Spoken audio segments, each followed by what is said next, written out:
นึกน้องวัยมาภัยแต่30 ឆ្នាំជាวัยដែលពិបាកបកក្រោយមែនតើ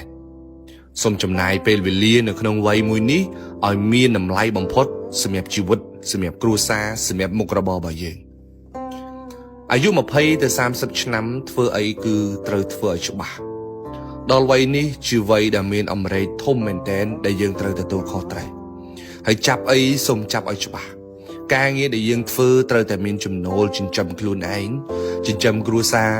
ចិញ្ចឹមជីវភាពរស់នៅរបស់យើងឲ្យបានល្អអ្នកខ្លះដល់វ័យនេះហើយគាត់នៅនិយាយពាក្យថាធ្វើលេងធ្វើសិនអត់ដឹងធ្វើអីជាដើមហើយបើសិនជាវ័យនេះយើងសត់ចំណូលទៀតយើងនឹងពិបាកមែនតើនៅថ្ងៃក្រោយនៅក្នុងវ័យនេះធ្វើអីសូមធ្វើឲ្យច្បាស់ចាប់អីសូមចាប់ឲ្យច្បាស់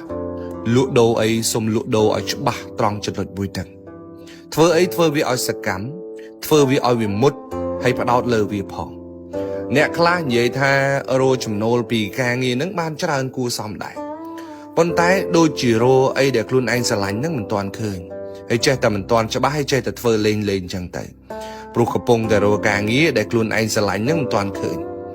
សម្រាប់ខ្ញុំបើការងារទាំងឡាយណាដែលកំពុងតែរកចំណូលឲ្យយើងនាពេលបច្ចុប្បន្នហ្នឹងណាបងប្អូនសូមចំណាយពេលវេលាទៅលើវាឲ្យច្រើនតិចទៅថាមិនត្រូវយើងអាចនឹងចូលចិត្តវាថាមិនត្រូវយើងអាចនឹងស្រឡាញ់វាក៏ថាបាទប៉ុន្តែបើសិនជាយើងរੂការងារដែលយើងស្រឡាញ់មិនទាន់ឃើញផងហើយយើងមើលងាយការងារដែលខ្លួនឯងកំពុងតែធ្វើនឹងទៀតអានឹងជារឿងមួយដែលយើងត្រូវគិតឡើងវិញ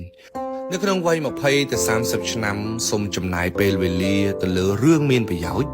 ហើយក៏ត្រូវហ៊ានដើរចេញពីរឿងដែលអត់ប្រយោជន៍ដែរនៅលើបណ្ដាញសង្គមខ្ញុំឃើញអ្នកខ្លះនៅតុកស៊ីកមែនតើឃើញគេផុសការងារមួយចំនួនដែលអត់មានប្រយោជន៍ឬក៏មិនពេញចិត្តជាមួយវីដេអូជាមួយ content ដែលគេផុសហ្នឹងអត់អូសម្លងទេនៅតែចំណាយពេលវេលាវែកញែករੂខុសរੂត្រូវអ្នកខ្លះឈានទៅដល់ការឆ្លោះប្រកែកជេរប្រមាថគ្នានៅលើបណ្ដាញសង្គមក៏មានដែរហើយអាសូរតែក្មេងតូចមិនដឹងអីទៅសិតតែមនុស្សអាយុ20ទៅ30 ឆ្នាំវ័យពេញសន្សំរឿងមានប្រយោជន៍បែរជាមកចំណាយពេលឆ្លោះគ្នាជាមួយគេជាមួយឯងនៅលើបណ្ដាញសង្គមនឹងខាតពេលមែនតើរឿងណាដែលមិនមានប្រយោជន៍អូសវាចោលទៅកុំរវល់ជាមួយវាយើងមិនគាំទ្រយើងមិនអើពើយើងមិនចូលមើលយើងមិនចំណាយពេលមើល